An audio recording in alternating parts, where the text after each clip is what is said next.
There are a great multitude of things in this world I don't know anything about. If someone were to make a film about financial literacy, changing attire, or not being a filthy people pleaser that burns himself out by letting everyone scrape their shoes on him at the front door, I would be in absolutely no position to create a 10-minute and 1-second long video criticizing the continuity and content of said film while slapping it with a half star on Letterboxd and typing very constructive and kind comments to other people who like the film. However, if there is one thing that I have spent hours upon hours studying the ancient texts about since childhood, it's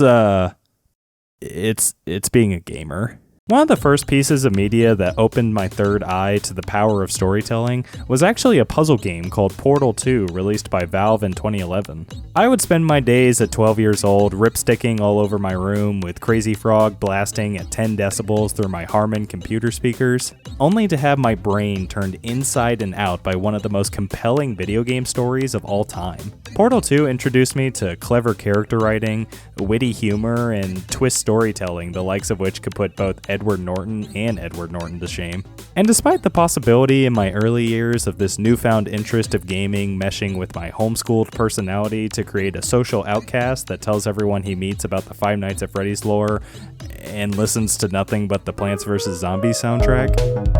Oh shoot! Ever since then, I've been a tremendous fan of the gaming industry. So much so that I became addicted not only to playing the games, but to black tar heroin too. And also Markiplier. Games have allowed me more ways than one to abuse my corneas, and being exposed to a wide variety of YouTube content that has undeniably inspired my creativity to this day. Throughout my enjoyment of various games throughout the years like Skyrim, Grand Theft Auto, and the critically acclaimed Nubby's Number Factory, I've developed a distinct and long-lasting passion for the gaming community, which is something that cannot be said by virtually anyone on the cast and crew of Free Guy.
Not only is Free Guy an impressively inadequate assault on the intellect of anyone watching from a filmmaking perspective, but it is a film that fundamentally does not understand its subject matter in the slightest.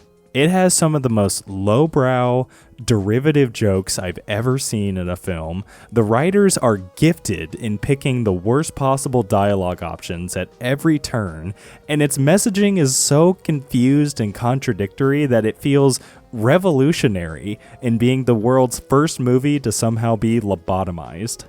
We gotta take it from the top though. The film stars Ryan Virginity Joke Reynolds playing an NPC named Guy who gains consciousness in the world of a popular multiplayer video game called Free City, which, right off the bat, legitimately sounds like an idea Tuzzy the Wuzzy 921 would post onto r/movies on Reddit. Eventually, Guy starts to gain self-awareness after bumping into one of the actual players of the game named Molotov Girl, and he starts to fight back against the real-life players that constantly rob the bank he works at, since it's one of the quests that players can do in the game.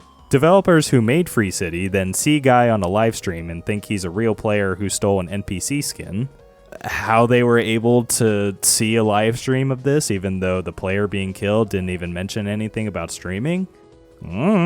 Point is, this is where the film starts to selflessly grace us with the aforementioned diarrhea dialogue options. So you just boot the trash-ass noob, you ban him for life, you're done. Just boot the trash-ass noob, ban him for life, and you're done. Wes Anderson who? This movie absolutely insists on using video game terminology at every chance possible, and it never stops being embarrassing. Not only is it not funny to hear decrepit Hollywood nematodes desperately try to come up with comedic video game dialogue, but pretty much every single instance of this is horrifically out of date. Terms like trash noob, mom's basement, and... What you talking about, Willis? Were terms that were used over voice chat by the literal founding fathers when Call of Duty Independence was at its prime. The movie may have come out in 2021, but even by then, a lot of this garbage spoken by the characters was out of its time. but wait, get your funny bone ready. Because the film's got another humdinger rivaled only by the depressed and alcoholic clown stuck in an unhappy marriage that was hired for my 6th birthday party. So the developers start chasing Guy through an unfinished building since they still think he's a real player they need to ban. And you will never believe what happens next.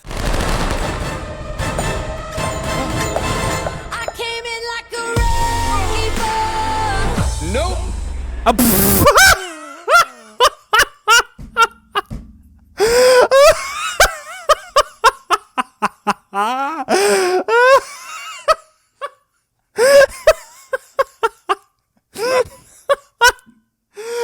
No, yeah, that's literally the joke. He jumped towards a wrecking ball, and they proceeded to play Wrecking Ball by Miley Cyrus. Now you may be thinking, Ben 11, there's no way the film is this much of an abortion comedically. You must be cherry-picking the worst lines and jokes in the movie and using them to delegitimize it. Hey, 40-year-old virgin, get over here. What skin you going with? Oh, the usual. Dirty stripper cop, big guns, bigger mustache. Little dirt squirrel. I like it. And it's like losing my virginity, but in my mouth. These are all neuron-killing lines within the first 20 minutes of this out-of-touch Pilates class of a film. Kill me now. So later we figure out that Molotov Girl, played by Jodie Comer, and one of the developers from earlier, played by Joe Keery, are both indie developers of a game bought out and shelved by the billion-dollar company who made Free City. Don't worry, we'll get to that. Guy wants to help them find proof that their code was stolen and reused for Free City like they suspect, since he's literally on the verge of spending his days making thirst trap videos and crappy fan art of her with how head over heels he is. But then she blocks him on Discord and says, "Hey man, you're level 1 in this video game, and if you thought I was so ugly that you had a chance to help me, then you're so crazy for that." We then get a montage of Guy watching Andrew Tate.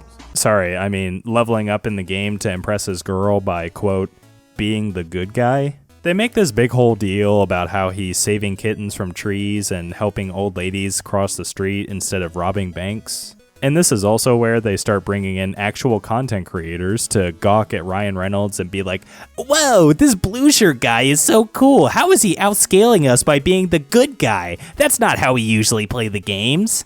While he's also somehow making world news coverage.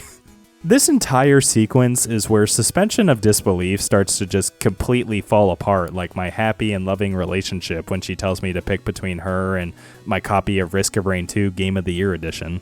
First off, this is not authentic to how games are programmed and created in the slightest. There are hardwired, hard-coded methods for you to earn experience and level up your abomination you created in Fallout 4, Grand Theft Auto, or even Hand Simulator. This is a good game, I swear. You can't just boot up Doom, start controlling Doom Guy, and say, instead of ripping out a demon's bottom tooth and slitting their throat open with it, I think I'll level up my character today by taking time out of my day to vote in my local elections. On top of that, it makes absolutely no sense how it's such a slow news week on the internet that everyone is talking about this. And of course they only opt to use the lamest and least controversial gaming creators as to avoid any and all sense of risk. Well, except for this guy, I guess. The f*** you say to me, you little s***? Alright, but you know what? As obnoxious as it is to watch a film where the core plot crumbles to dust after you give it the slightest thought, this is just a summer blockbuster and it's just trying to be dumb fun that doesn't make you think too much. Yeah, for sure. So after some time holding the door open for people and volunteering at his local food bank in the game, Guy finally levels up enough for Molotov Girl to respect him as they break into a high-level player base in order to find proof of their game being stolen. Blah blah blah, boring fight scene, blah blah blah. Oh, I forgot about you.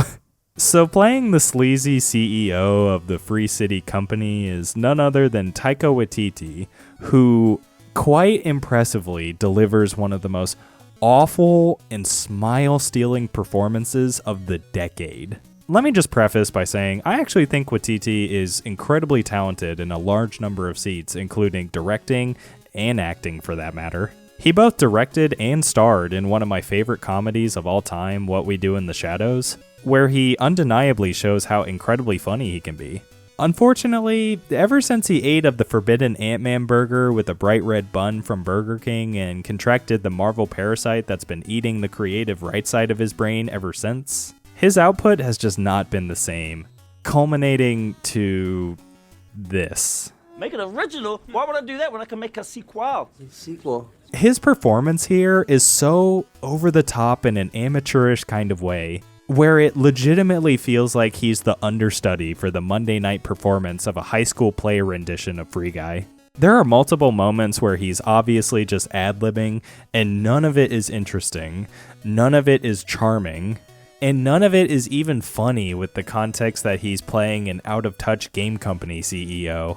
In an interview with the Harbinger of Death director of the film, Sean Levy, he talks about working with Waititi, saying, Taika did the script, but every day, Taika did, I'm not exaggerating, 25 alternative jokes for every joke.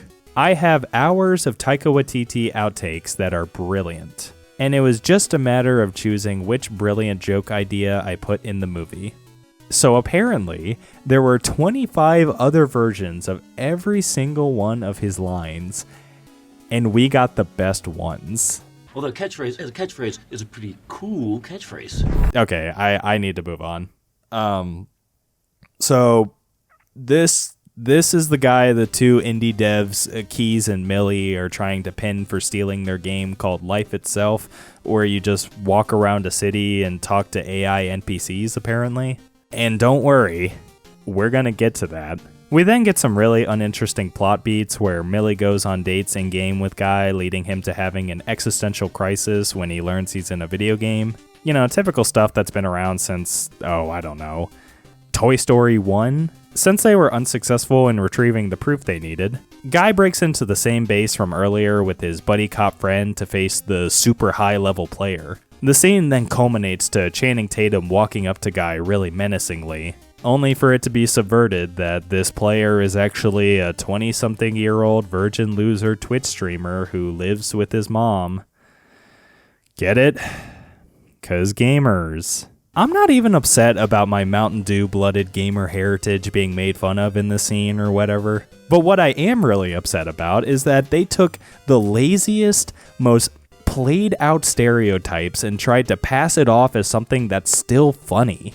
I do understand that not everyone is like me and being exposed to Counter-Strike lobbies where these stereotypes have been used as insults for years, along with some very creatively heinous things being said about my mother. But gamers being slobs who yell at their mom while they play video games is so ingrained in culture at this point that I would be shocked if someone has legitimately never heard that before. It's also a little strange how the film includes several shallow and annoying references to certain video games like Resident Evil, Mega Man, and even Halo at multiple points, while actively making fun of the people who would enjoy these references in a way that isn't even clever or enjoyable. Okay, so after all that, we get another montage of obnoxious content creators where Free Guy really starts to unveil its poignant and deep philosophical messaging.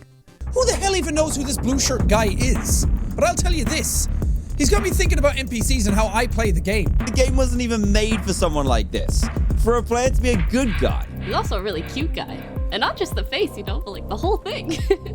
So basically, this movie was written by a room of religious Southern mothers who are convinced their kids will immediately join a violent racist cult and shoot up multiple orphanages if they're even caught in the same room as someone playing Call of Duty. This annoying message from the film that violence in video games is a problem and people need to play more games where you just walk around and talk to NPCs is not only severely detached from reality, but also about as subtle as the cartoon stink lines radiating off the paperback script of this movie. Some of the most popular games to come out in the past decade, like Stardew Valley, Animal Crossing, and even Minecraft, for crying out loud, are indicative that the gaming community has a distinct audience for games that break out of the open-world third-person shooters this movie is obviously clowning for being too gratuitous. And you know what? So what if I want to attach an NPC to the back of a car, shoot it off a cliff, and follow it down with my wingsuit in-game? I'm still a perfectly sane and cool person at parties. You know what? I'm being too harsh. I'm reading into it too much. I'm being too judgmental. I just need to just watch the movie. Okay. So now that we're nearing the end of the film and Millie is done canoodling her AI boyfriend, both of them start racing to the beach after they realize their indie game is hidden out on an island past the coast. Which is kind of funny to think about, how they just say that their code was stolen, but somebody would have had to model, texture, and animate this entire island and put it out in the ocean just for it to be turned invisible. But whatever, we're reaching the climactic finale as Millie is banned from the game by Taika Waititi trying to stop them, along with the super buff Ryan Reynolds being sent into the game to stop Guy as the big climactic fight scene. And you know what? I feel like I can actually be somewhat kind-hearted to this movie for a bit.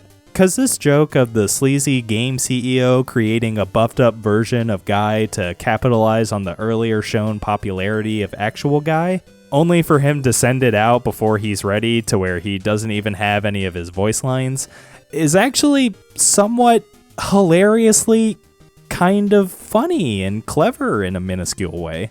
You know what? Maybe this movie isn't the reincarnation of the Antichrist after all.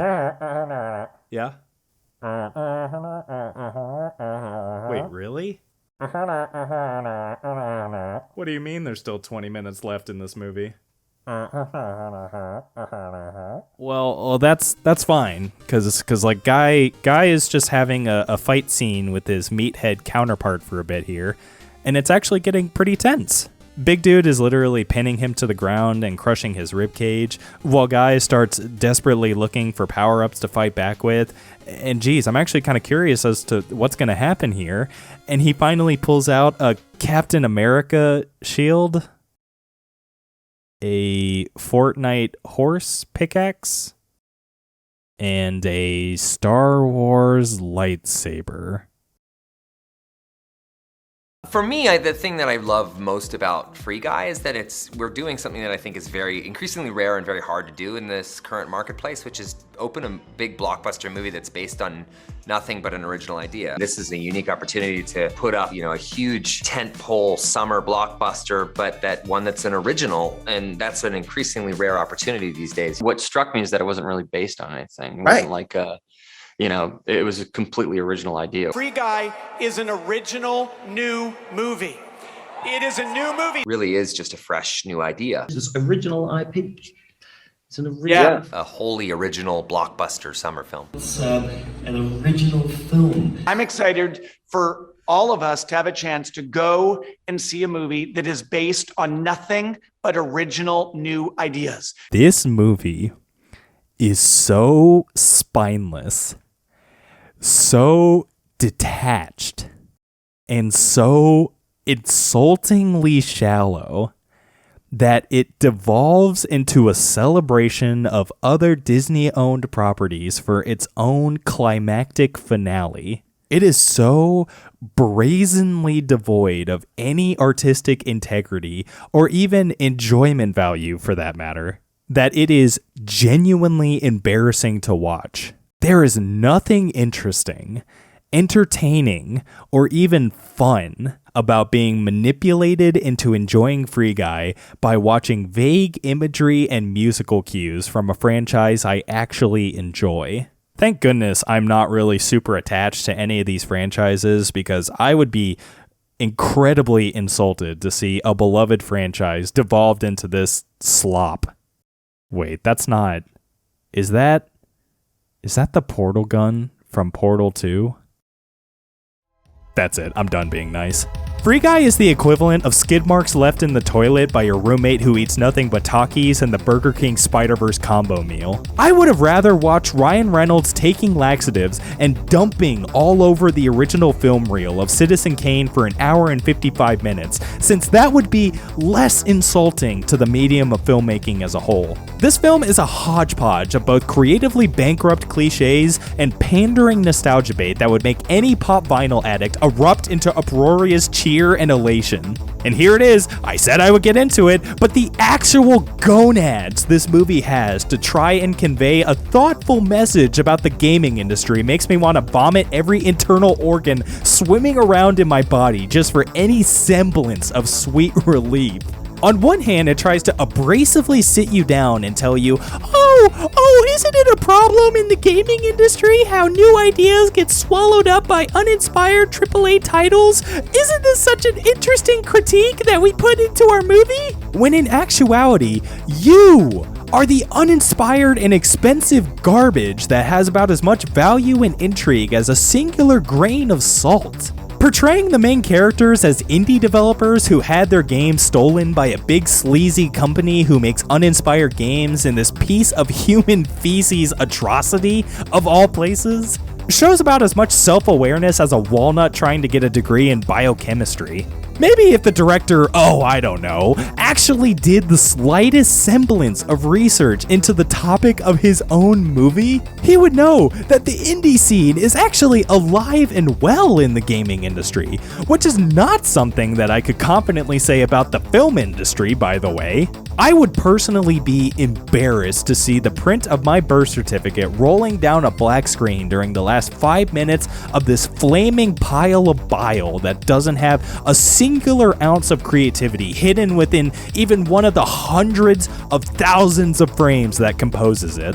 The actual gall it has expecting me to simply gawk at the screen as soon as I see a Captain America shield and a lightsaber is delusional. And I am genuinely insulted that this film thinks it's an actual competent piece of filmmaking with funny jokes, good acting, and interesting critiques on the gaming community.